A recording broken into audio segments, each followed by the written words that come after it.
જય Hind dear students. Hello everyone, કેમ છો બધા? મજામાં? સો once again from this side I teacher Sawan Prajapati welcomes you all my beautiful dear students on a very beautiful and enthusiastic platform of learning physics વાલા. સો વિદ્યાર્થી મિત્રો, આજે અહીંથી અભ્યાન બેચની અંદર એક નવી શરૂઆત આપણે કરવા જઈ રહ્યા છે. સર, કઈ નવી શરૂઆત? કોઈ નવી કહાની છે? કહાની નવી નથી બેટા, કહાની ફિઝિક્સની છે. ચેપ્ટર નવું છે. આ ચેપ્ટર કયું છે? કણોનું તંત્ર અને ચાક ગતિ. રાઈટ વિદ્યાર્થી મિત્રો, હરેક બચ્ચાને જ્યારે જ્યારે નવું નવું ચેપ્ટર ચાલુ થાય ને એટલે ડેફિનેટલી અંદર એક જિજ્ઞાસા જાગે. સર, આ ચેપ્ટરમાં શું ભણીશું?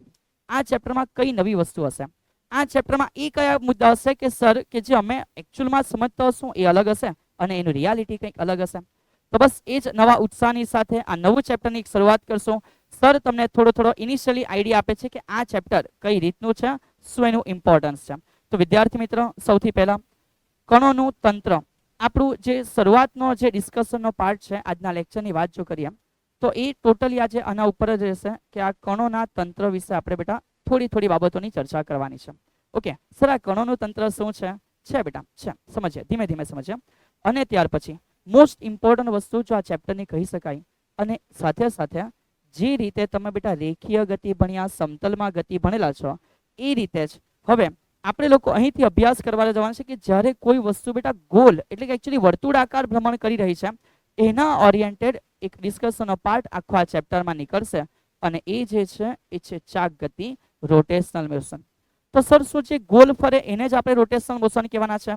નહીં બેટા, આની વ્યાખ્યા પ્રોપર સમજશો, કઈ ટર્મ એન્ડ કન્ડિશન એપ્લાય થશે ત્યાર પછી આપણે એ ગતિને ચાક ગતિ કહી શકશું, જેને પણ આપણે આ ચેપ્ટરમાં જોવાના છે. ઓકે ચલીએ, તો આ થઈ ગઈ ચેપ્ટરની વાત. સાથે સાથે વેઇટેજની વાત કે સર આ જે ચેપ્ટર છે એમાંથી કેટલા માર્કનું પૂછાઈ શકે? તો ધોરણ 11ની અલગ અલગ એક્ઝામો થતી હોય, first exam, second exam, final exam.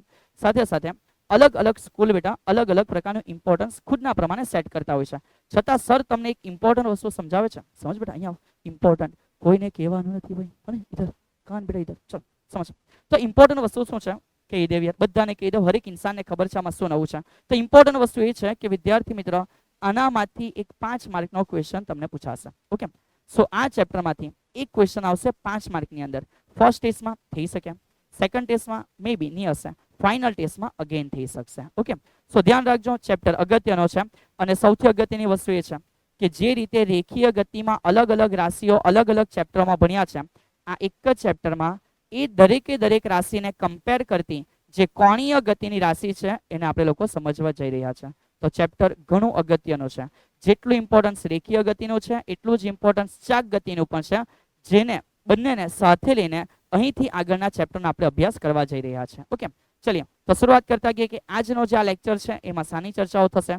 તો સમજો બેટા, ટોપિક્સ ટુ બી કવર્ડ. આજે કયા કયા ટોપિકને કવર્ડ કરવાના છે? શું કવર્ડ? કવર્ડ. ચલો આપણે આજે કયા કયા ટોપિકને જોવાના છે સમજતા જાઓ વિદ્યાર્થી મિત્રો. આજના આ સેશન્સની અંદર સૌથી પહેલા જે આ કણ છે એ કણનું તંત્ર શું છે એને આપણે પ્રોપર સમજશું. એ કણનું તંત્ર પ્રોપર સમજાઈ જાય તો ત્યાર પછી એક જોરદાર ટોપિકની બેટા આપણે ચર્ચા કરવાના છે, અને એ ટોપિક એટલે કહેવાશે દ્રવ્યમાન કેન્દ્ર. સર અમને આ યાદ છે, અમે ઘણી બધી જગ્યાએ આ શબ્દ સાંભળી મૂકેલો છે. આ દ્રવ્યમાન કેન્દ્ર છે શું? સીએમ? ઓ સર, ચીફ મિનિસ્ટર? અરે ના બેટા, કોઈ ચીફ મિનિસ્ટર નથી. સીએમ સેન્ટર ઓફ માસ છે, હે, સેન્ટર ઓફ માસ. સમજીએ ધીમે ધીમે, બહુ બ્યુટીફુલ ટોપિક છે, મજા આવશે યાર. દ્રવ્યમાન કેન્દ્રને સમજવાની મજા છે. આગળ વધીએ. સર આના પછી શું છે? તો સમજ, દ્રવ્યમાન કેન્દ્ર જોવાઈ જાય તો ત્યાર પછી આ દ્રવ્યમાન કેન્દ્રના યામની ચર્ચાઓ કરીશું, એના માટે વેગની ચર્ચા કરીશું, એના જ માટે આપણે વેગમાનની પણ ચર્ચા કરીશું, અને વેગમાન પતી જાય ત્યાર પછી બળની પણ ચર્ચા કરીશું. એટલે કહી શકાય કે ન્યૂટનના નિયમ સુધીની આપણે ચર્ચા કણોના તંત્ર માટે આજે જ કમ્પ્લીટ કરી દેશું, ઇઝી વેમાં, બહુ ઇઝી વેમાં. અને ત્યાર પછી આ ચર્ચાઓ પતી ગયા પછી આજે સૌથી ઇમ્પોર્ટન્ટ ટોપિક આપણે કવર કરવા જઈ રહ્યા છે. ધ્યાન રાખજો વિદ્યાર્થી મિત્ર, આ ટોપિક છૂટી નહીં જાય. ઓકે, આ ટોપિક શું છે? આ ટોપિક છે સદિશ માટેનો સદિશ ગુણાકાર. ધ્યાન રાખજો, આ સદિશ ગુણાકારનો જે ટોપિક છે આ એકચ્યુઅલમાં કહેવા માટે ટોપિક ભલે આ ચેપ્ટરમાં રહ્યો, પણ આ એક બેઝિક મેથ્સ કહી શકાય બેટા, કે જે બેઝિક સદિશોના સદિશ ગુણાકારનો જે મેથ્સ છે એ આવશ્યક છે કે તમને પ્રોપર સમજાયેલું હોય. હરેક ચેપ્ટરની અંદર અલગ અલગ રાશિઓ માટે આનો ઉપયોગ અનિવાર્ય બનશે. સો કાળજી રાખજો કે આ સદિશ ગુણાકાર એ રહી ના જાય બેટા, કારણ કે એના આધારે જ તમારું 12th એ તમે કમ્પ્લીટલી પ્રોપરલી સમજી શકશો. ઓકે ચલિए તો સર આશા રાખીએ છીએ કે આ નવા ટોપિકોની સાથે તમે પણ ઉત્સાહની સાથે આ લેક્ચરની એક શરૂઆત કરી દેશો. સો સૌથી પહેલા સમજવાની શરૂઆત કરી એક એકદમ નાની વસ્તુ કે આ કણનું તંત્ર શું છે. ઓકે, સો વેરી ફર્સ્ટ બેટા સમજો કે સવાલ શું છે, કણોનું તંત્ર એટલે શું? માન બેટા, કણોનું તંત્ર એટલે શું? આ તમે છે, ઓકે સર. આ તમારો મિત્ર છે, ઓકે સર. આ એનો મિત્ર છે, ઓકે સર. આ એનો મિત્ર છે, ઓકે સર. આ એનો મિત્ર છે. અને તમે બધા ભેગા થઈને બેટા એક હા બધા ભેગા થઈને એક ફ્રીના મેરેજની અંદર બેટા જમવા માટે જતા રહ્યા. હા, મેરેજમાં ફ્રીમાં જમવા જતા રહ્યા. સમજ હા ને? હા સાહેબ, અમને ખબર છે. અને મંડપ દેખાયો નહીં, સજાવટ દેખાય નહીં, અંદર જતા રહ્યા ફેટો બાંધીને. ચલી ક્યાં હે ખાને કે લીએ. તો સમજ બેટા, આ જે તમે છો, આ જે તમે પરમ મિત્રનો એક ગ્રુપ છે જે આ રીતે ફ્રીમાં બેટા ટહેલતું જતું રહ્યું, તો આ શું છે? આ શું છે? આ તમે પ્રત્યેક બચ્ચું એક કણ છે અને તમે ઘણા બધા ભેગા થઈને એક સિસ્ટમ બની અને કહેવાય કણોનું તંત્ર બેટા. શું કહેવાય? કણોનું તંત્ર. ઠીક છે, પાર્ટ ઓફ જોક સર તમને બધાને સાઈડ ઉપર મૂક્યા છે. સમજો કણોનું તંત્ર એટલે શું છે યાર. તો કણોનું તંત્ર એટલે સીધી ભાષામાં જો વાત કરીએ તો કે એકબીજા સાથે બેટા આજે આ રાખડી વચ્ચે વચ્ચે પોતાની હાજરી પુરાવ્યા કરે છે. ચલો તો સમજતા છો કે એકબીજા સાથે આંતરક્રિયા કરી શકે તેવા એક કરતા વધારે કણોના બનેલા સમૂહને શું કહેવાય? કણોનું તંત્ર. ચલિए એક કરતા વધારે કણ છે સર, સમજી લીધું કે કણોનું તંત્ર છે. આંતરક્રિયા કરી શકે એટલે શું? અરે ભાઈ એકબીજા પર બળ લગાડે, એકબીજા સાથે કોઈ અલગ પ્રકારની માની લો કે તાપમાનની કોઈક વર્તણૂકથી જોડાયેલું છે. ઇન શોર્ટ સીધી રીતે કહ્યું તો એકબીજા સાથે અલગ અલગ પ્રકારની આપલે થઈ શકે છે. એ પ્રકારના કેસીસની અંદર જો આવા કણોનો એક સમૂહ છે તમે એનો ઉલ્લેખ કરી શકશો કે એ શું છે? કણોનું તંત્ર છે. એક સિમ્પલ ભાષામાં સમજાવ યાર. ચલ માન આ શું છે? તો સર આ એક સ્કેલ છે. એક સ્કેલ છે. અમારો હાથ આગળ હોય તમે અમને મારી દે તો લાલ થઈ જાય સર, અને સજા આપેલી કહેવાય, એ અલગ વસ્તુ છે. આ જે સ્કેલ છે, આ સ્કેલ બેટા તમને આઈડિયા છે કે આ સ્ટીલની છે, પણ શું આને એવું કહી શકું કે આ સ્ટીલના નાના નાના કણોના બનેલું એક તંત્ર છે? સર કહેવાય. સિમ્પલ. બસ આ તમે સમજી ગયા કે કણોનું તંત્ર એટલે શું છે બેટા? કે કણોનો સમૂહ છે. કણોનો શું છે? સમૂહ છે. હવે આને બહુ ખેંચવા જેવું નથી, આમાં કઈ બહુ લાંબુ સાયન્સ નહીં છુપાયેલું કે એને 10 મિનિટ સમજીએ. હા ચાલ આગળ વધ્યા. ટાટા. ચલો હવે અહીંથી શું કહે છે? હવે આવી ગયા બેટા આપણે ઇમ્પોર્ટન્ટ ટોપિક ઉપર કે ભાઈ કણોના તંત્રનું દ્રવ્યમાન કેન્દ્ર એટલે શું. ચલીએ તો વ્યાખ્યાની વાતો પછી કરીએ. વ્યાખ્યા તો કોઈ બી વાંચી લેશે કે તંત્ર સ્થિર છે, ગતિમાં છે, ત્યારે તેનું સમગ્ર દળ જે બિંદુ પર કેન્દ્રિત થયેલું હોય એને દ્રવ્યમાન કેન્દ્ર કહેવામાં આવે. ટા ટા ટા ટા લે કોઈ બી બોલી દેશે. મુક સાઈડ ઉપર. સમજવા ઉપર ધ્યાન આપ બેટા, સમજવા ઉપર ધ્યાન આપ. ચલીએ તો આપણે સમજીએ બેટા આજે એક નાના સ્કેલના એક્ઝામ્પલ દ્વારા. ઓકે, કોના એક્ઝામ્પલ દ્વારા? સ્કેલના એક્ઝામ્પલ દ્વારા બેટા. ચલીએ બહુ શાંતિથી સમજતા જાઓ. સેબા તમે શું કરી રહ્યા છો? બસ તમને થોડું સમજાવું છું. આ સ્કેલ છે, માનો આ સ્કેલને કહેવામાં આવે એક આંગળી ઉપર તમે એને પકડી લો. ઓકે, ઇટ્સ ઓકે સાહેબ, એમાં કઈ અઘરી વસ્તુ છે નથી. તો માનો એક આંગળી ઉપર સાવન સર અહીંયાથી સ્કેલ પકડવા માંગે છે, સ્કેલ ગઈ નીચે. સ્કેલ આ આંગળીથી સર અહીંયા પકડવા માંગે છે, યું સ્કેલ ગઈ નીચે બેટા. અહીંયાથી પકડવા માંગે, સ્કેલ ગઈ નીચે. Sir try and try you will be succeed. તમે પ્રયત્ન કરતા રહો તમને સફળતા મળશે. અરે માથું સફળતા મળે યાર. અહીં પદ્ધતિ તો સાચી હોવી જોઈએ ને, પદ્ધતિ તો સાચી હોવી જોઈએ બેટા. અહીંયાથી પકડ કરે આ બેટા જિંદગીમાં કોઈ દિવસ અહીં સ્ટેબલ રહ્યા નીચે પડી જશે. તો પ્રોસેસ સાચી હોવી જોઈએ. સમજ, ટ્રાય કરો સફળતા મળશે, પણ સાચી પદ્ધતિ બી હોવી જોઈએ. હે ને? તો સમજ એકચ્યુઅલમાં પ્રોસેસ શું છે?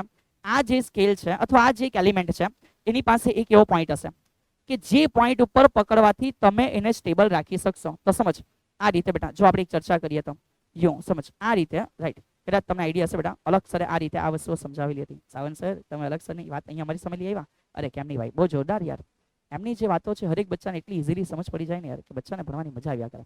ચાલ સમજતા ગયા. સાવંત સર એવું કહે છે આ રીતે ધીમે ધીમે નજીક લાવ. ઓહો આવા દે આવા દે આવા દે આવા દે આવા દે આવા દે. સર સ્ટેબલ છે, અરે સ્ટેબલ છે સ્ટેબલ છે, ટેન્શન નહીં, સ્ટેબલ છે સર. થોડું આગળ પાછળ. અરે ટેન્શન નહીં. હવે કોઈ એકને આપી દે, હવે કોઈ એકને આપી દે. ઓહો યસ સર ઇટ્સ પોસિબલ. તો સમજ બેટા ઇટ્સ પોસિબલ. જ્યારે પ્રોસેસ સાચી છે ત્યારે. તો સમજ આ જે બિંદુ છે, આ જે બિંદુ છે કે જે બિંદુ પર સાવંત સર આ એક આંગળી પર બેટા આ સ્કેલ ને યુ એમ રાખી શકે છે. સમજ બરાબર? તો આ જે અત્યારે પોઈન્ટ થઈ ગયું બેટા એને કહેવાશે દ્રવ્યમાન કેન્દ્ર. શું કહેવાશે? દ્રવ્યમાન કેન્દ્ર. આ કેન્દ્રનો મિનિંગ શું છે? તો આ કેન્દ્રનો મિનિંગ એ છે બેટા, આ કેન્દ્રનો મિનિંગ એ છે કે એની બંને બાજુ ઇક્વલી માસ એટલે કે જે દળ છે ને એ ડિસ્ટ્રીબ્યુટ થયું છે. પછી સર ભલે ને આ રીતે એમ સ્ટેબલ રાખે કે યુ એમ ગતિ કરાવે. આ એવું બિંદુ છે કે જેની બંને બાજુ અથવા સમજ જેની ચારે બાજુ દળ એવી રીતે ડિસ્ટ્રીબ્યુટ થયેલું છે કે જેથી એ બિંદુ પાસેથી બેટા એ પદાર્થ સમતોલનમાં રહી શકે છે. તો એ જે બિંદુ છે એને આપણે એવું કહેવાના કે આ શું છે? દ્રવ્યમાન કેન્દ્ર છે. ચલિए સમજતા જાઓ. હવે અહીંયાથી શું છે એ જોઈએ. તો હવે વ્યાખ્યા બધા માટે આસાન વસ્તુ છે. કણોનું બનેલું તંત્ર મતલબ કે આ સ્કેલ એ ભલે સ્થિર હોય કે ભલે ગતિમાં હોય, ઓકે કોઈ વાંધો નથી, કે સ્થિર હોય કે ગતિમાં હોય ત્યારે એનો જે સમગ્ર દળ છે એટલે કે ટોટલ માસ જે બિંદુ પાસે કેન્દ્રિત થયેલું હોય, જે સાવંત સરે તમને આ ફિંગર દ્વારા બેટા ફીલ કરી બતાવ્યું, તો એ જે બિંદુએ કેન્દ્રિત થયેલું હોય એને તંત્રનું બેટા દ્રવ્યમાન કેન્દ્ર ઇન શોર્ટ સેન્ટર ઓફ માસ એટલે કે સીએમ કહેવામાં આવે છે. ઉપસો તમને વ્યાખ્યા સમજ પડી ગઈ હશે, પણ ખાલી વ્યાખ્યાથી નહીં ચાલશે વિદ્યાર્થી મિત્રો. આપણે અહીંયાથી પ્રોપર ફોર્મ્યુલા પણ રેડી કરવાના છે કે આવા દ્રવ્યમાન કેન્દ્ર અલગ અલગ પદાર્થો માટે અલગ અલગ જગ્યા હોય તો મળે કેવી રીતે. ચલિए શરૂઆત કરતા ગયા અહીંથી નેક્સ્ટ ગાડીના સવાલ કે ભાઈ શું છે ચેક કરીએ. સર ક્વેશ્ચન એવો છે કે એક પરિમાણમાં બે કણોનું બનેલું તંત્ર છે.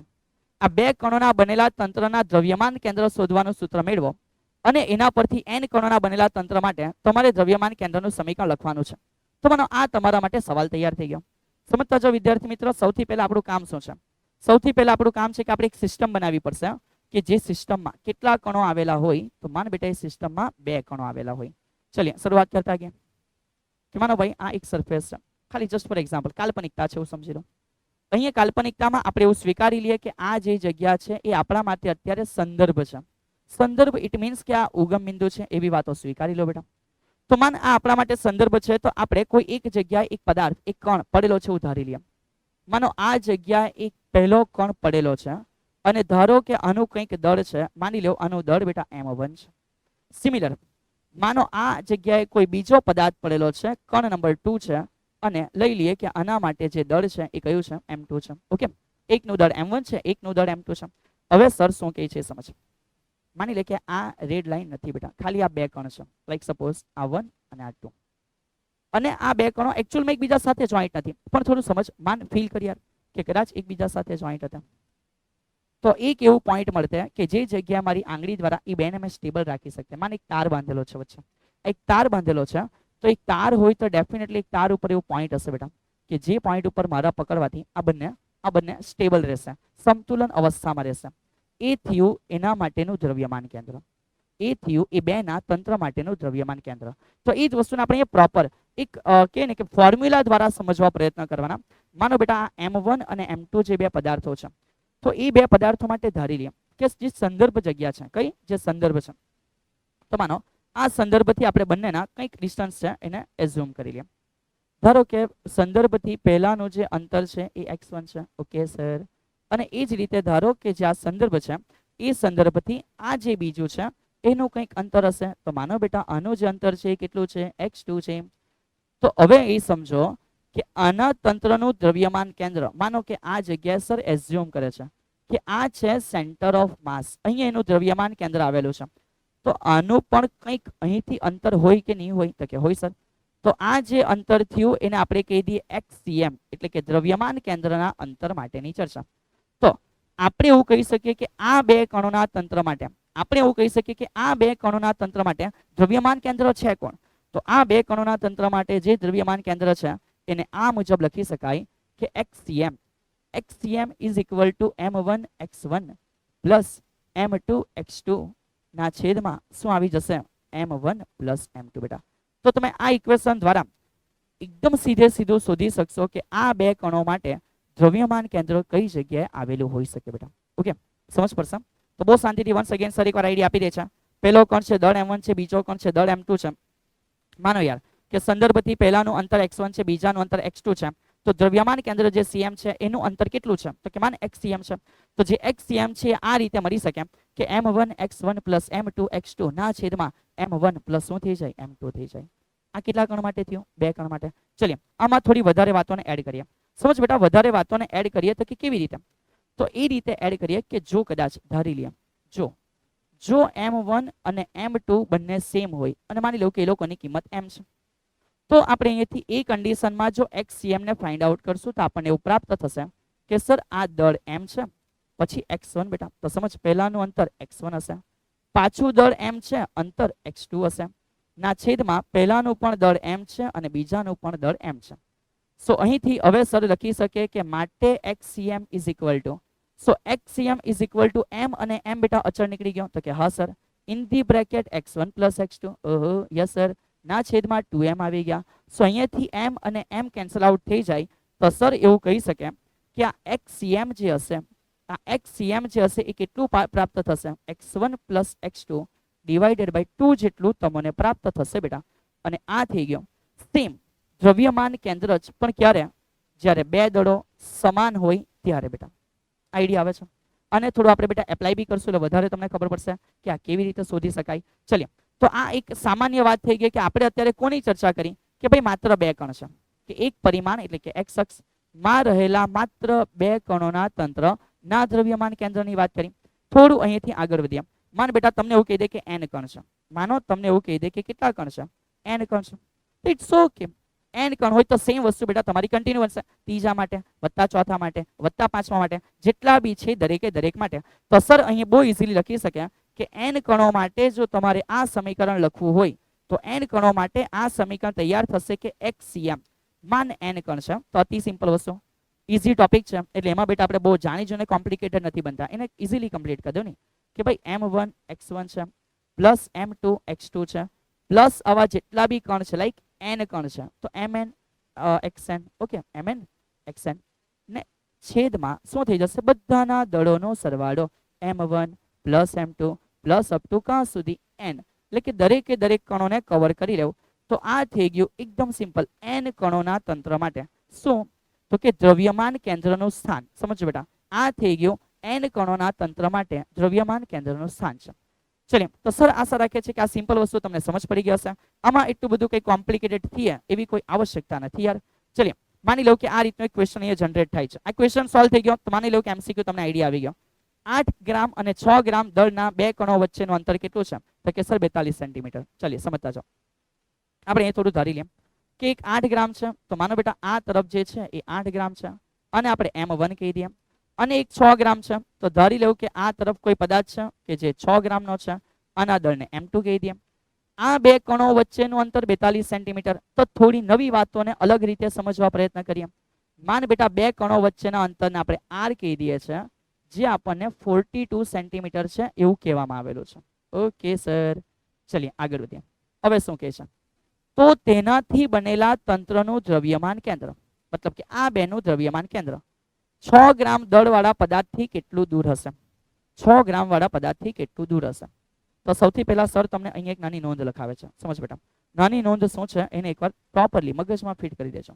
ચલો એક નાની નોંધ છે બેટા બેલેન્સ કરવા માટે વિચાર શું તમારું દિમાગ કામ કરે.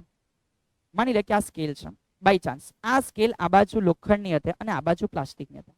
સિમ્પલ સમજ આ બાજુ લોખંડ હતી અને આ તરફ પ્લાસ્ટિક હતા. તો જે તરફ લોખંડ છે ને એ તરફ દળની માત્રા વધારે હતી અને આ તરફ દળની માત્રા ઓછી હતી. હા કે ના. તો જે તરફ દળની માત્રા વધારે છે એ બાજુ જ આઈ થિંક પકડવું પડે તો જ આ હલકું દળ આના લીધે બેલેન્સ થઈ જશે. હા કે ના સમજ મગજથી વિચારીએ પછી દાખલો ગણીએ કે માન એક તરફ બેટા આ રીતે લોખંડ છે ને એક તરફ આ રીતે પ્લાસ્ટિક છે. સો ડેફિનેટલી દળની માત્રા આ તરફ છે તો દ્રવ્યમાન કેન્દ્ર આ તરફ જ કશે હોવું જોઈએ કે જેથી આના દળને આ ઓછું દળ બેટા આ બાજુ બેલેન્સ થઈ જાય. યાદ આવે છે તો સમજ કે દ્રવ્યમાન કેન્દ્રનો ઝુકાવ કે બાજુ રહેશે. સર ઝુકાવ એટલે કે બાજુ રહેશે બેટા. તો દ્રવ્યમાન કેન્દ્રનો ઝુકાવ કે બાજુ હોય તો કે ભારે દળવાળા પદાર્થ તરફ. તો નોંધ અગત્યની છે કે જે દ્રવ્યમાન કેન્દ્ર છે આ દ્રવ્યમાન કેન્દ્ર ભારે પદાર્થ અથવા ભારે કણ ની નજીક હશે. કાં હશે ભારે કણની નજીક અને જે હલકા કણ છે એના કરતા કેવું હશે તો કે દૂર હશે. ચલિએ તો જો તમે આ પ્રોપર સમજી ચૂકેલા છો અહીંયા તો આપણે ધારવાનું છે તો ધારી લઈએ કે માન યાર અહીંયા દ્રવ્યમાન કેન્દ્ર છે તો આ થઈ ગયું સેન્ટર ઓફ માસ. ચલિએ એક્સેપ્ટ ઇટ. હવે આપણે એ શોધવાનું છે કે 6 ગ્રામ દળવાળા પદાર્થથી એ કેટલું દૂર છે. સો અહીંથી આ ડિસ્ટન્સ આપણા માટે ક્વેશ્ચન માર્ક છે. તો માની લો બેટા આપણે આને શોધીશું કેવી રીતે થોડી હજુ બીજી ચર્ચાઓની અંદર આપણે એડ કરી દઈએ. તો માનો વિદ્યાર્થી મિત્રો અહીં આ જે પોર્શન છે રાઈટ આ પોર્શન છે એને આપણે એક્સેપ્ટ કરી લઈએ કોના તરીકે તો કે ભાઈ સંદર્ભ તરીકે. તો માનો આને જો આપણે સંદર્ભ તરીકે લઈએ છીએ તો આ સંદર્ભથી સમજો બેટા આ સંદર્ભથી આ થયું તમારું દ્રવ્યમાન કેન્દ્ર. ધારો કે એનું કંઈક ડિસ્ટન્સ હશે આપણે માની લઈએ કે આ અંતર અત્યારે x છે. ઓકે સર કોઈ ના નથી. અને આ જે ડિસ્ટન્સ થયું એ સંદર્ભથી કેટલું છે 42 અને કહી શકાય કે આ ઇન બિટવીનનો પાર્ટ કેટલો હશે તો કે સર r - x થઈ જશે. ટુ સિમ્પલ યાર. ચલિए હવે આપણે અહીંથી સીધે સીધું ફોર્મ્યુલા મૂકી દઈએ કે સર એકચ્યુઅલમાં XCM માટે શું છે. તો આ XCM જે મિનિંગ છે આપણે ભણ્યા એ પ્રમાણે કે M1 X1 plus M2 X2 ના છેદમાં સર M1 પ્લસ M2. ચલિए અહીંથી કન્ટિન્યુ કરતા ગઈએ. સો માટે આ XCM એ આપણે શોધવાનું છે. તો sir XCM is equal two M1 પહેલાનું દળ સર 8 છે, પણ X1 પહેલો કાં છે? અરે ભાઈ પહેલો તો પોતે અહીંયા છે. સમજ બેટા, પહેલો પોતે અહીંયા છે તો એ તો પોતે સંદર્ભ છે. તો જે સંદર્ભ પર છે એના માટે એનું અંતર પોતે 0. સો પહેલા માટે અંતર 0 છે વત્તા M2 એટલે કે જે બીજો છે એનું દળ, બીજાનું દળ 6 છે. પણ સમજ બીજો કેટલો દૂર છે? સર આ સંદર્ભથી બીજાનું જે અંતર છે એ 42 છે. સર આશા રાખે છે તમને સમજ પડી હશે. ના છેદમાં બે ના દળનો સરવાળો, તો એકનું દળ 8 છે અને એકનું દળ 6 છે.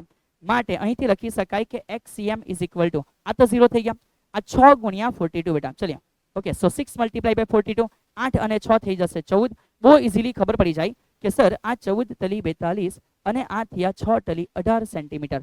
સો એકચ્યુઅલી સમજ આ x બેટા તમારો આવ્યો 18 સેન્ટીમીટર. કાંથી? સંદર્ભથી દ્રવ્યમાન કેન્દ્ર. સંદર્ભથી દ્રવ્યમાન કેન્દ્ર. પણ તમને પૂછ્યું છે કાંથી બેટા? 6 ગ્રામ દળથી. તો સર લખે છે હવે અહીં આન્સર કે 6 ગ્રામ દળથી જવાબ કેટલો? તો બેટા 6 ગ્રામ દળથી જે અંતર છે એ અંતર કેટલું છે? તો સર આ અંતર છે r માઇનસ x. તો જે r છે એ 42 છે, x છે એ 18 છે. તો ડેફિનેટલી હવે જે આન્સર આવે બેટા એ તમને ખબર પડશે. બોલીએ હા કે બોલીએ ના? તો જો તમે આન્સર બેટા અહીંથી જાણો છો તો બસ એકવાર ખુદ કોમેન્ટ કરીને બતાવો કે ભાઈ કયો આન્સર શક્ય છે બેટા, કયો આન્સર શક્ય છે. બોલીએ હા કે બોલીએ ના બેટા? ચલિए તો MCQ ઇઝી છે. સર આશા રાખે છે કે બધાને સમજ પડી હશે. કન્ટિન્યુ કરતા ગયા. અને પછી શું કીધું છે? ચલિए હવે કીધું દ્વિપરિમાણમાં કણોના તંત્ર માટે દ્રવ્યમાન કેન્દ્રનું સમીકરણ. ચલિए બહુ સિમ્પલ માહિતી છે બેટા. આ બધી વસ્તુને બિલકુલ તકલીફ વગર શીખવાની છે. ઓકે, આ ઇઝી પાર્ટ છે સમગ્ર ચેપ્ટરનો. માની લો કે આ x અક્ષ છે. ઓકે સર તમે કીધું અમે માની લીધું.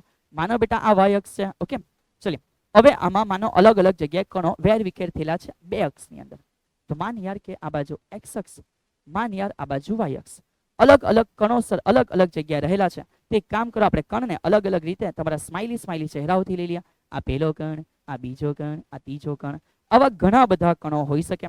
તો ચલિએ તમારા ચહેરા સ્માઇલ જે કરે છે એ અનુસાર કન્ટિન્યુ કરતા ગયા.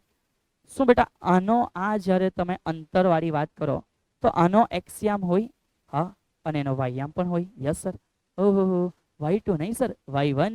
y2 નહીં, કયો? y1. એવી રીતે માન આ બીજું છે, આ બીજો કણ છે. તો અહીંયા સર એવું કહી શકીએ કે આ x2 અને આ શું હશે? y2. અને એવી રીતે આ ત્રીજું ચહેરું છે. તો સમજ બેટા સર એવું કહી શકે x3 y3. તો સર હવે આ લોકોનું દ્રવ્યમાન કેન્દ્ર કેવી રીતે? શું એ લોકોનું દળ હોય કે નહીં હોય? તો કે સર દળ હોય. તો માની લો કે આ લોકોનું દળ કંઈક ધારી લઈએ M1 છે, આનું દળ M2 છે, માનો આનું દળ M3 છે. તો હવે સર અહીં બહુ ઇઝીલી તમને કહી શકે કે આ પ્રકારના કેસમાં જે દ્રવ્યમાન કેન્દ્ર છે બેટા એના બી બે યામ હશે, x યામ અને y યામ. સિમ્પલ વસ્તુ છે, એના બી બે યામ, x યામ અને y યામ. તો સર લખે છે કે અહીંયા જે દ્રવ્યમાન કેન્દ્ર છે એ સદિશ સ્વરૂપે RCM. એ સદિશ સ્વરૂપે RCM એટલે શું? એના બી બે ભાગ સર x માં અને y માં. તો સિમ્પલ વેમાં સર આઈડિયા આપે છે કે x માટે x મુજબ M1 x1 plus M2 x2 plus ત્રીજો હોય તો M3 x3 ના છેદની અંદર બેટા 3 એ 3 ના દળનો સરવાળો M1 plus M2 plus M3. પણ માન યાર કે y છે તો y યામ હોય તો y યામ માટે પણ સેમ થશે. M1 y1 plus M2 y2 plus M3 y3 ના છેદમાં તમે એવું લખી શકો કે M1 plus M2 plus M3. અને સરળતાથી આ કેસ બેટા અહીં પૂરો થઈ જશે. સર આમાં તો કેટલું લાંબુ બધું લખવું પડે કે ધારો કે કણો આવેલા છે એનો સ્થાન સદિશ આ છે, બીજાનો વેસ્ટ ઓફ ટાઈમ બેટા. એ બધો સમય ઠીક છે પુસ્તકોમાં વાંચવા માટે લેવું ના નથી, પણ સમજવા માટે આટલું સિમ્પલ બેટા તમારી સામે ડેમોન્સ્ટ્રેશન છે.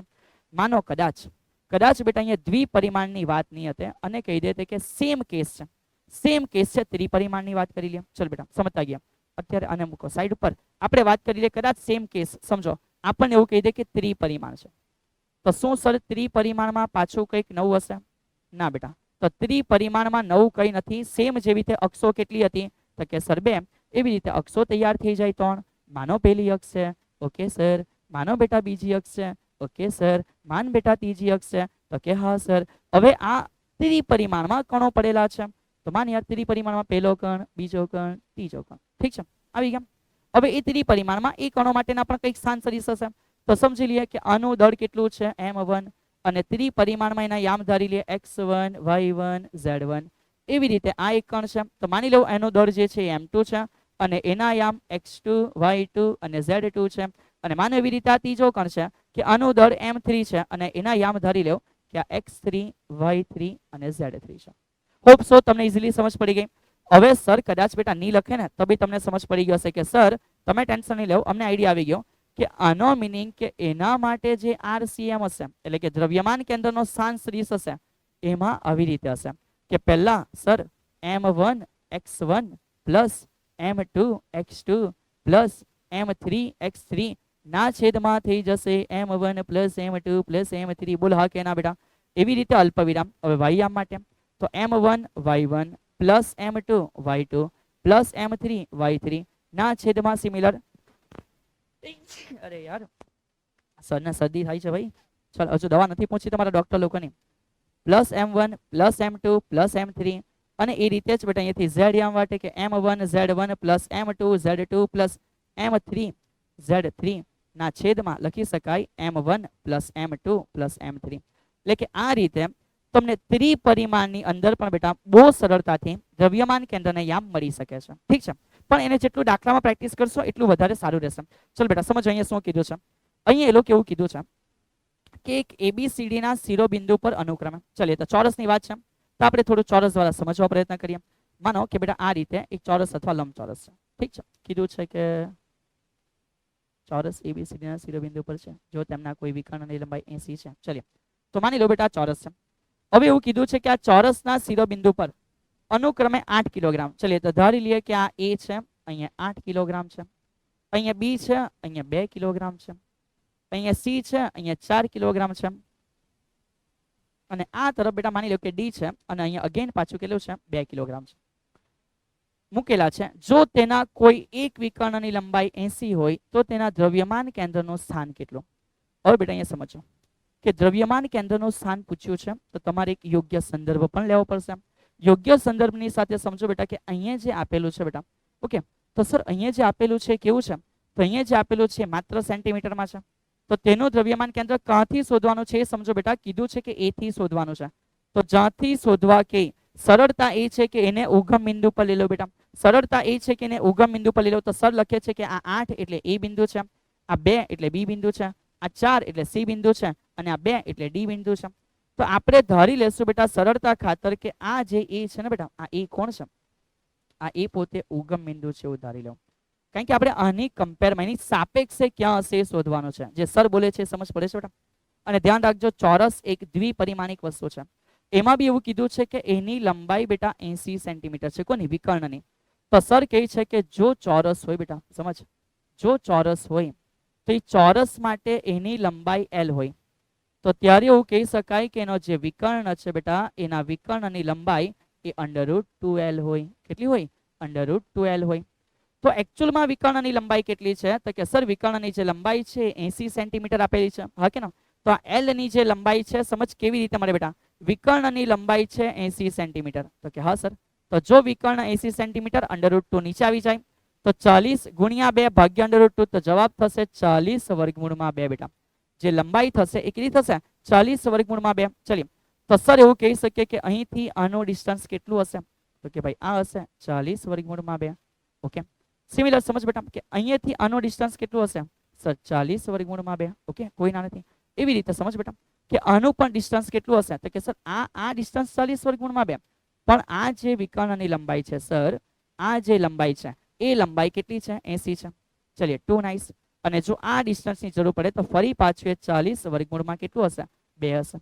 સર આશા રાખે છે કે તમને આઈડિયા આવી ગયો હશે બેટા. હવે તમને એવું કીધું છે કે એ ની સાપેક્ષમાં ક્યાં હશે? તો કામ બેટા અહીંથી તમારા માટે છે થોડું દિમાગ લગાવો બેટા. તો દિમાગ લગાવીને હવે સમજ કે માન આ ઉગમ બિંદુ, તો કે પોતે જ બેટા આપણે એને ઉગમ બિંદુ કીધું તો x યામ કેટલો? 0. આનો x યામ કેટલો? તો કે સર 40 વર્ગમૂળમાં 2. 2 નાઇસ. બેટા ચેક કર આના માટે શું થાય? તો કે સર આના માટે અમે એવું કહી શકીએ અને નીચે માઇનસ લે પ્લસ લે કોઈ ફેર નહીં પડે બેટા. માન કે આ ઉપર હતા તો આનું બી ડિસ્ટન્સ કેટલું થયું? 40 વર્ગમૂળમાં 2, પણ એ y યામમાં છે. અને આના માટે એવું કહી શકાય કે x યામ અને y યામ બંને 80 80 હશે. સોરી 40 વર્ગમૂળમાં 2 40 વર્ગમૂળમાં 2 હશે. તો દિમાગ લગાવો બેટા અને ટ્રાય કરી કે આનો આન્સર શું પોસિબલ થઈ શકશે. ઓકે, સો આનો જે આન્સર છે બેટા એ તમે કોમેન્ટ કરો કે સાહેબ અમને થોડું આ રીતે સમજ પડતા પડતા આવો કંઈક આન્સર આવ્યો છે. સર માને છે યાર તકલીફ પડશે પણ ટ્રાય કરીએ, ટ્રાય કરો. હા ને?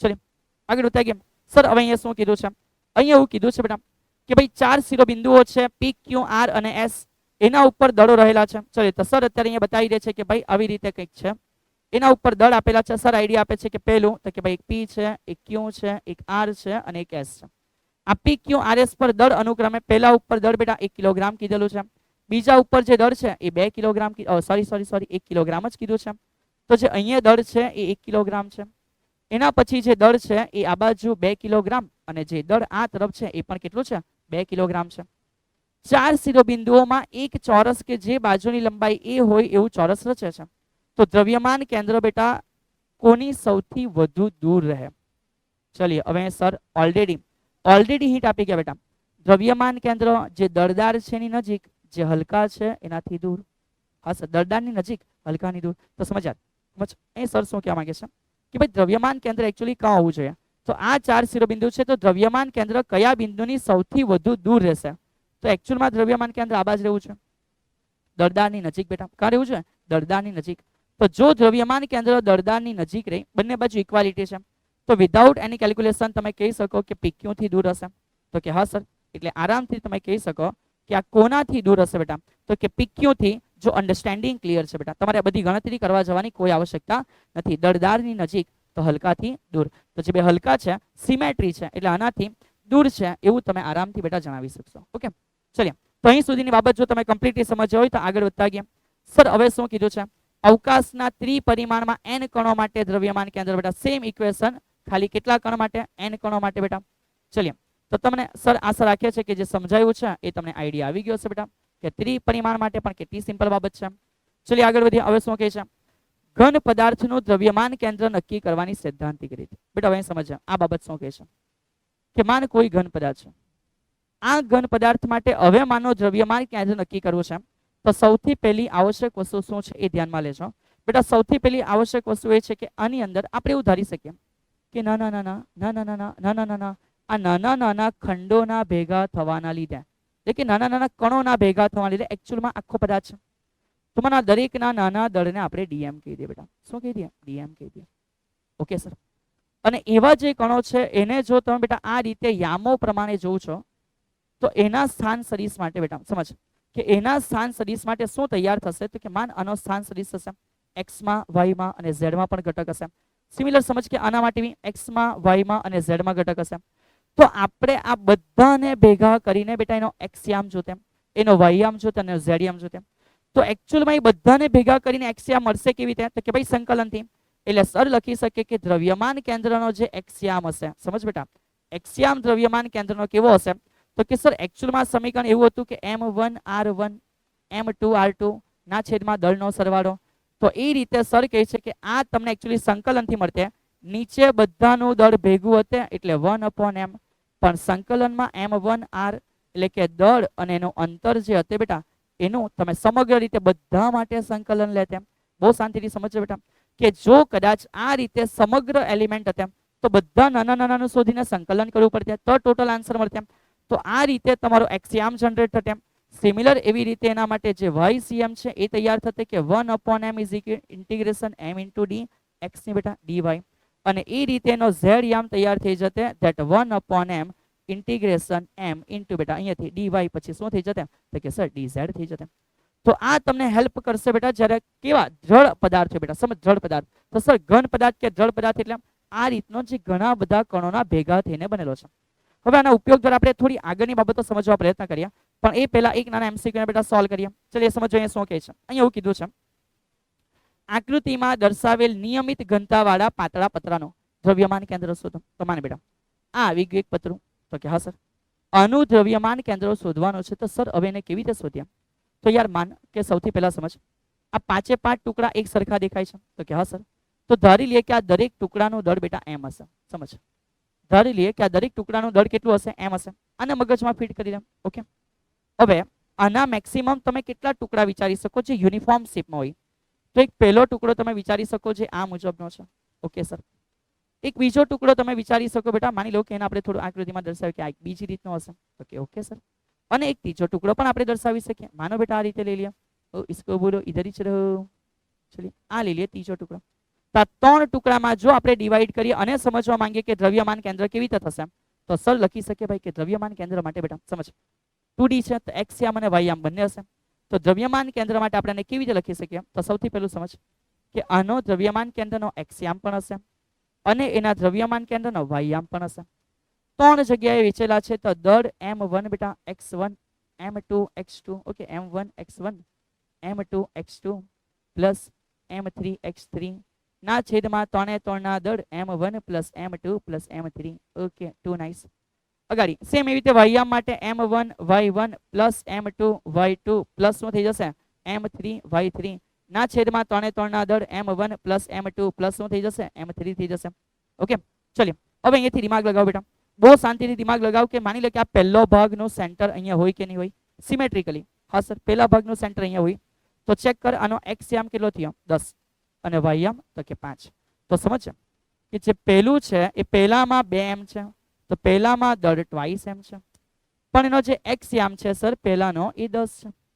તો એ રીતે અહીંયા સમજતા જાઓ કે જે પહેલું છે એનો દળ ટ્વાઇસ m છે પણ એનો y યામ માત્ર 5 છે.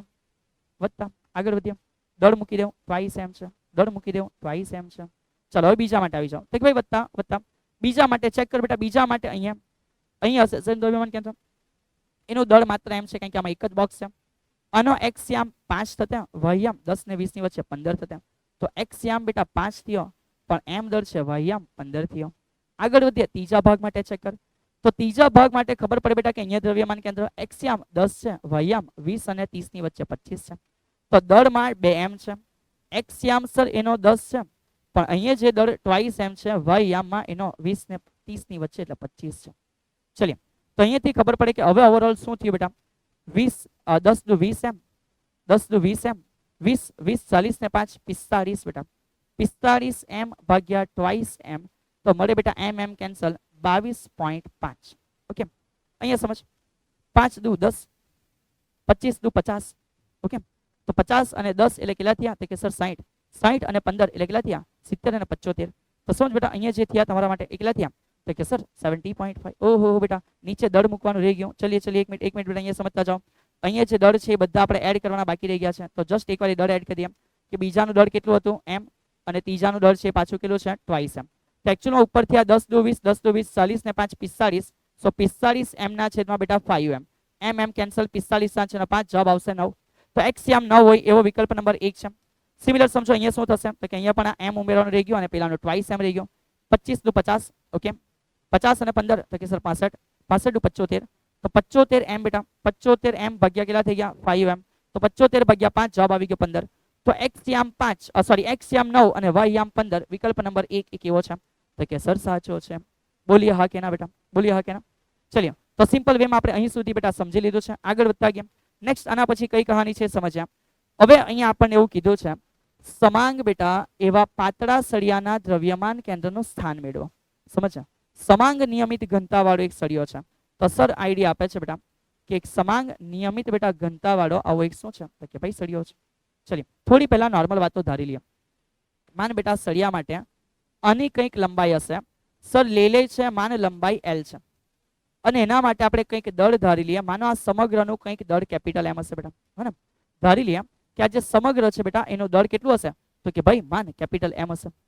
તો આના માટે સર એક એકદમ સિમ્પલ વસ્તુ તમને આઈડિયા આપે છે બેટા સર લખી શકે છે આના માટે એક નવું નામ તમારા માટે છે દળ ઘનતા. તો આ દળ ઘનતાને જો લેમડા તરીકે દર્શાવીએ મીનિંગ એવો છે કે એકમ લંબાઈ દીઠ દળ બેટા. સમજ દળ ઘનતાનો મીનિંગ શું છે એકમ લંબાઈમાં રહેલું દળ. સો આ સળિયા માટે દળ ઘનતા લેમડા થઈ ગયું બેટા m/l. હવે કામ સમજે બેટા એવું કીધું છે કે આવા સળિયા માટે તમારે દ્રવ્યમાન કેન્દ્ર શોધવાનું છે. તો જો દ્રવ્યમાન કેન્દ્ર બેટા આપણે એવું ધારી લઈએ કે આની જે એક્સિસ છે એ x એક્સિસ છે અને x એક્સિસ પ્રમાણે જો આપણે સમાંગ એટલે નિયમિત રીતે બેટા વિભાજિત થયેલો ને વિતરેલો હોય ને ઘનતા એવું. તો જો એનું દ્રવ્યમાન કેન્દ્ર તમારે શોધવું હોય તો સમજ પડે બેટા કે આના દ્રવ્યમાન કેન્દ્ર x યામમાં છે એટલે કે xcm. તો x અક્ષની અક્ષર એનું જે દ્રવ્યમાન કેન્દ્ર છે મળે કેવી રીતે તો કે સર 1/m સંકલનની અંદર x ઇન્ટુ શું હતું તો કે સર dm સૂક્ષ્મ દળ. આ સૂક્ષ્મનો મીનિંગ એ છે કે ભાઈ માનો આનો કોઈ એક નાનો ભાગ તમે એઝ્યુમ કરો છો આના એઝ્યુમ કરેલા એક નાના ભાગ માટે માનો આની લંબાઈ કંઈક સૂક્ષ્મ છે, એને તમે dx કહી શકો, dl કહી શકો, તો dx છે. અને આનું કંઈક દળ dm છે બેટા. તો આ થયું dm સૂક્ષ્મ દળ આ નાના ભાગ માટે. તો શું સર આ જ લેમડા માટે અમે એવું નહીં લખી શકીએ કે dm ના છેદમાં dx લખાય બેટા? એનો પણ મિનિંગ એ છે એકમ લંબાઈ માટે રહેલું દળ. તો સમજતા જાઓ કે અહીંથી હવે સર શું કરે છે કે that's why xcm is equal two, so xcm is equal two 1/m બેટા. સંકલનમાં x તો છે જ, પણ આ dm માટે સર શું લખી શકે? તો સમજતા જાઓ કે ભાઈ માટે અહીંયાથી જો dm ને સૂત્ર કરતા બનાવીએ તો આ લેમડા ઇન્ટુ dx થઈ જશે. સો જો એ લેમડા ઇન્ટુ dx છે બેટા, તો શું એ લેમડા ઇન્ટુ dx લખીએ? નહીં, હજુ એને થોડું આગળ લઈ ગયા. સો માટે સર કહી શકીએ કે dm ઇઝ ઇક્વલ ટુ આ લેમડા માટે આપણે લખી શકીએ m/l into dx, which is more perfect. તો સમજતા જવા dm માટે સર શું લખે છે? સો dm માટે લખશું બેટા કે ભાઈ m/l ઇન્ટુ dx. ચલો અહીંયાથી m/l બંને અચળ છે એ બહાર આવી જશે.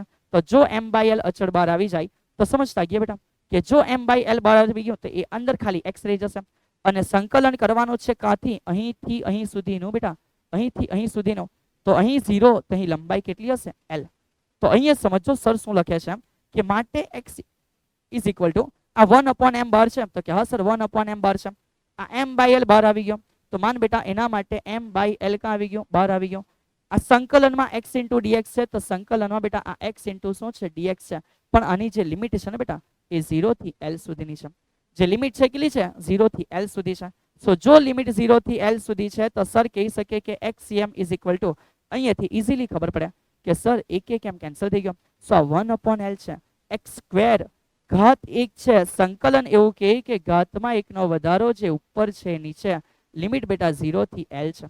સો માટે લખી શકાય કે આ xcm is equal two 1/l, x નો વર્ગ એટલે કે l નો વર્ગ ભાગ્યા કેટલા? 2. અને 0 છે તો લખતા નથી, એક l કેન્સલ આઉટ, તો આન્સર આવી જાય બેટા l/2. અને આપણને પણ ખબર પડે કે જો સર આ સળિયો એકદમ નિયમિત રીતે બનેલો છે ને તો એનું દ્રવ્યમાન કેન્દ્ર ડેફિનેટલી એની સેન્ટરમાં હશે સર. ડેફિનેટલી ક્યાં હશે? સેન્ટરમાં. તો એમ તો આપણે મગજથી વિચારીને બધી વાતો માની લઈએ કે હા સર સેન્ટરમાં હશે, પણ આ એકચ્યુઅલ પ્રોસેસ છે જે તમને બતાવે છે કે નહીં ભાઈ સાબિતી સહિત આ દ્રવ્યમાન કેન્દ્ર બેટા l/2 એટલે કે ક્યાં છે? તો કે સેન્ટરમાં છે. હા કે ના? ચલિए તો આ થઈ ગયા મેટર બેટા. સૈદ્ધાંતિક રીતે આપણે કેવી રીતે સાબિતી શોધી શકીએ છીએ? સર આશા રાખીએ છીએ કે જો 2 માર્કમાં બેટા આવી વસ્તુ એક્ઝામમાં આવે તો તમે પ્રોપર વેમાં લખી શકશો. ચલિए આગળ વધીએ. આના સિવાય બી અલગ અલગ શેપ હોઈ શકે. તો સર આઈડિયા આપે છે કે દ્રવ્યમાન કેન્દ્ર અલગ અલગ શેપો માટે કેવી રીતે, તો સમજતા જાઓ. માન યાર ઘોડો છે, તો ઘોડા માટે બધું વ્યવસ્થિત હોય એટલે કે દળ વ્યવસ્થિત બેટા પથરાયેલું હોય, નિયમિત ઘનતા હોય, તો ક્યાં હોય? સેન્ટરમાં સર, ઘોડાનું કેન્દ્ર. સિમિલર સમજ કે માન વર્તુળાકાર તકતી છે તો તકતીનું કેન્દ્ર સર આ રીતે હશે, એના સેન્ટર પર હશે દ્રવ્યમાન કેન્દ્ર. માન નળાકાર છે તો એને બોલાય સેન્ટર જ, પણ ઇટ્સ મોર બેટર બેટા, સારું લાગે કે એવું બોલો કે અક્ષનું મધ્ય બિંદુ હશે. શું હશે? અક્ષનું મધ્ય બિંદુ હશે. અને એ રીતે બેટા સમજશે કે જો લંબચોરસ તકતી છે, કઈ તકતી? લંબચોરસ તકતી. તો લંબચોરસ તકતી માટે આપણો જે આન્સર છે એ પહેલો વિકર્ણ, બીજો વિકર્ણ અને 2 નું બેટા છેદન બિંદુ. એટલે કહી શકાય કે એનું સેન્ટર, સેન્ટરનો મિનિંગ બેટા 2 વિકર્ણનું શું હશે? છેદન બિંદુ. તો હવે અલગ અલગ શેપ માટે દ્રવ્યમાન કેન્દ્ર ક્યાં છે? આવું અનુભવિક રીતે તો આવડી જાય બેટા, પણ સમજવું એ વધારે આવશ્યક વસ્તુ છે. ચલિએ નેક્સ્ટ આના પછીની બાબત છે સમજીએ. બીજું શું કીધું છે તો કે ભાઈ જોતા જાઓ કે જે ત્રિકોણાકાર પ્લેટ છે એના માટે સર અમને જે મધ્યગા છે એનું છેદન બિંદુ મળે. તો પેલા મધ્યગાનો સર મિનિંગ સમજાવી દઈ કે ત્રિકોણ માટે સામેની બાજુનું અડધું કરે એવી રીતે જે પસાર થાય એને મધ્યગા કહેવાય. તો ત્રિકોણની આવી 3 મધ્યગા મળે, જે જગ્યાએ 3 છેદે બેટા તે જગ્યાએ એનું દ્રવ્યમાન કેન્દ્ર મળે. ચલિએ નિયમિત સળિયા માટે એ તો જસ્ટ આપણે લઈ આવ્યા કે નિયમિત સળિયાનું જે મધ્ય કેન્દ્ર છે એટલે કે l/2 ડિસ્ટન્સ એ એના માટે એનું દ્રવ્યમાન કેન્દ્ર છે. આગળ વધતા જાઓ બેટા. સમઘન માટેની જો વાત કરીએ તો સમઘન માટે સમજ કે સમઘન માટે વિકર્ણનું જે છેદન બિંદુ છે લાઈક ઇસકો યુ, તો જે બધા સેન્ટરમાં ભેગા થાય, એ એના માટેનું દ્રવ્યમાન કેન્દ્ર થઈ ગયું. બોલ હા કે બોલલામ. અને આગળ કે શંકુ અથવા પિરામિડ, તો કે એના માટે બેટા સમજ મેથ્સમાં તમે ભણ્યા હશો કે શંકુ માટે જે સેન્ટર છે ને આ રીતે છે બેટા. આ રીતેમાં એક નાની ટ્રીક યાદ રાખજો કે જો એની હાઈટ h છે, તો બેઝ થી જે ભાગ છે એ બેટા h/4 હશે અને જે ટોપ થી જે પાર્ટ છે એ 3/4h હશે. આ જગ્યાએ તમને શંકુ માટે કેન્દ્ર અને એનું દ્રવ્યમાન કેન્દ્ર છે એ પ્રાપ્ત થશે બેટા. ઓકે ચलिए તો આ વસ્તુની થોડી કાળજી રાખજો. અલગ અલગ શેપ માટે આવી રીતે અલગ અલગ દ્રવ્યમાન કેન્દ્ર કઈ જગ્યાએ છે એનો આપણને પૂરતો ખ્યાલ હોવો એ જરૂરી વસ્તુ છે. ઓકે, ચલિए અહીંયાથી આગળ વધતા ગયા. હવે શું છે તો બેટા હવે અહીંયા સમજતા જાવ. એ લોકો એવું કહે છે કે n કણોના બનેલા તંત્ર માટે દ્રવ્યમાન કેન્દ્રનું સૂત્ર લખો. એના પરથી બેટા બળનું સૂત્ર. ચલિए બહુ શાંતિથી સમજો. એકદમ જ સિમ્પલ વેમાં બેટા ઘણી બધી વસ્તુ આપણે સમજવાના છે. તો સૌથી પહેલા સર લખે છે, સમજ બેટા, કે n કણો માટે દ્રવ્યમાન કેન્દ્ર નો સ્થાન સદિશ. તો n કણ માટે જે દ્રવ્યમાન કેન્દ્રનો બેટા સ્થાન સદિશ છે એને આપણે સમજવા પ્રયત્ન કરીએ તો આપણને ખબર પડે કે સર RCM એટલે કે આ સ્થાન સદિશ હશે. તો આ સ્થાન સદિશ n કણ માટે છે ને તો સર લખે M1R1 plus M2R2 plus n કણ છે સો અપ ટુ બેટા MnRn ના છેદમાં શું લખી શકાય તો કે સર દરેકનું દળ M1 plus M2 plus up to કાં સુધી તો કે Mn સુધી. હા કે ના? હવે સમજ બળ સુધી કેવી રીતે જવાય. તો સર પહેલા આઈડિયા આપી દે બેટા. બળ એટલે F છે, F નો મિનિંગ ma છે. તો તમારે ડેફિનેટલી બેટા પહેલા પ્રવેગ સુધી પહોંચવું પડશે. સર પ્રવેગ પર કેવી રીતે પહોંચાય? બે સ્ટેપ. એક વાર વિકલન કર વેગ આવે, બીજી વાર વિકલન કર પ્રવેગ આવે બેટા. તો સર અહીં આઈડિયા આપે છે કે આ જે સમીકરણ છે બેટા એનું આપણે શરૂઆત કરી દઈશું. સર શું કરવાના હતા કે માન બેટા આપણે આ સમીકરણનું વિકલન કરીએ. તો સર કરે છે આ સમીકરણનું વિકલન કરતા તો લખવા માટેનો સ્ટેપ કે DRCM by dt. Okay, which is equal to બેટા અહીં લખી શકાય દળ તો અચળ છે તો M1 dR1 બાય શું હશે dt પ્લસ M2 જે દળ છે અચળ છે dR2 બાય શું હશે તો કે dt પ્લસ એવી અપ ટુ બેટા n કણ સુધી Mn અહીંયા આવશે dRn બાય શું હતું બેટા dt. ચલિए ના છેદમાં બધાના દળ ભેગા છે તો સર ઇટ્સ મોર બેટર કે લખી દે કે આ કેપિટલ M. બધાના દળ ભેગા થાય તો ટોટલ પદાર્થનું દળ આવી ગયું બેટા. ઓકે, ચલિए આગળ વધીએ.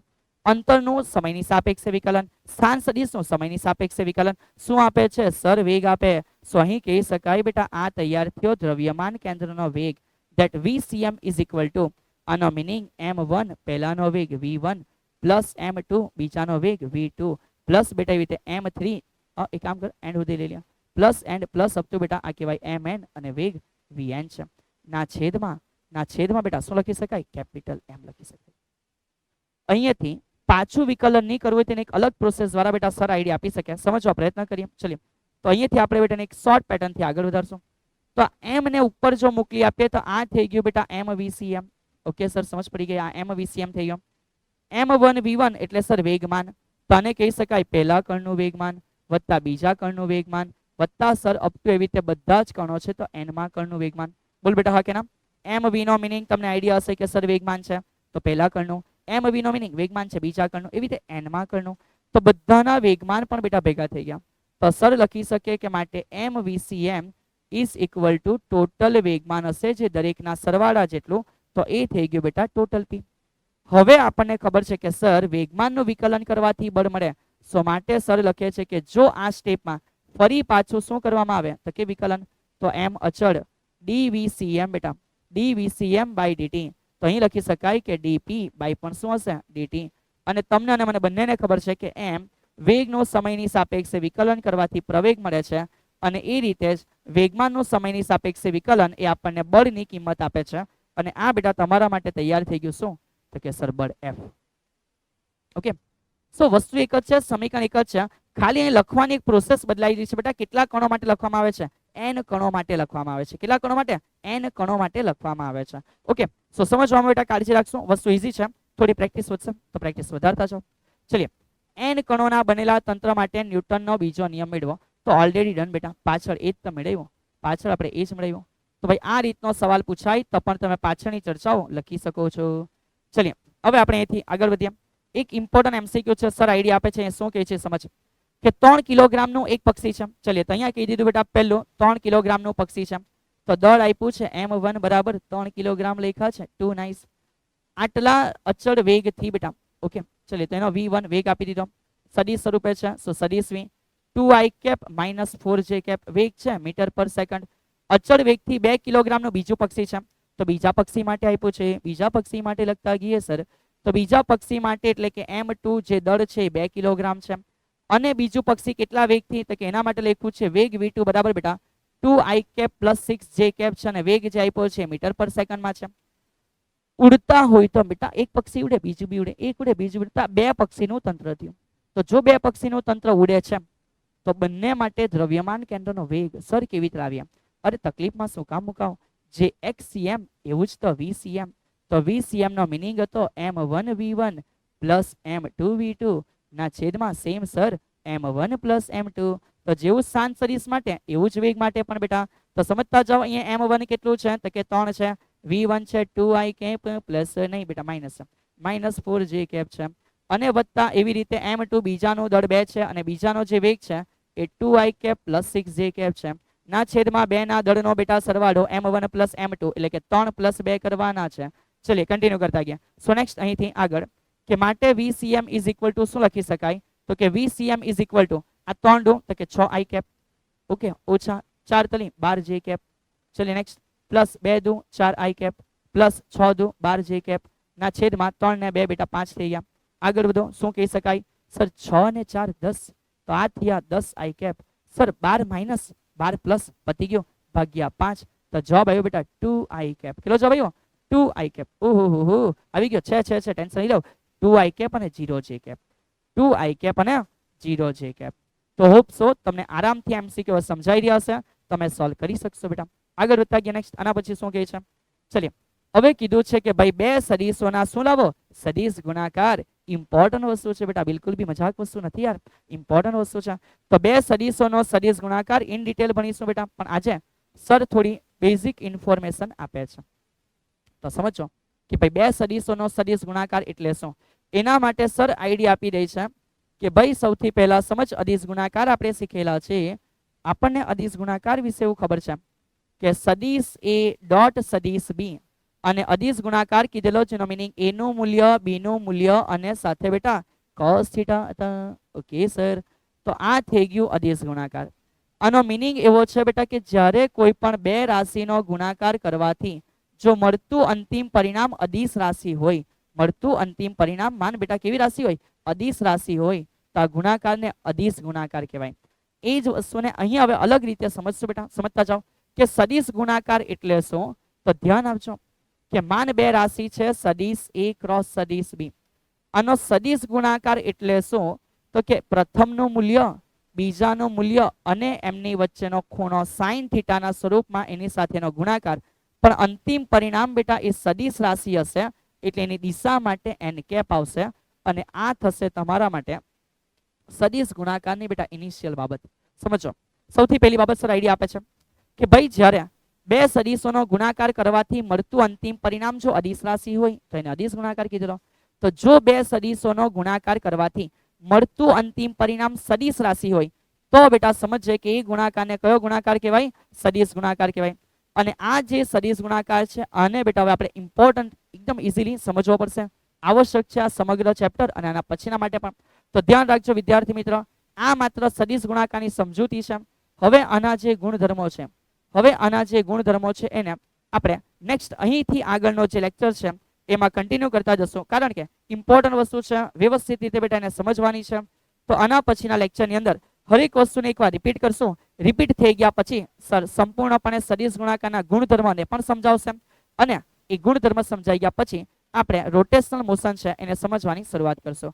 તો ત્યાં સુધી ઘરે રહો બેટા અને તમારા અભ્યાસને કન્ટિન્યુ રાખજો. જય હિન્દ.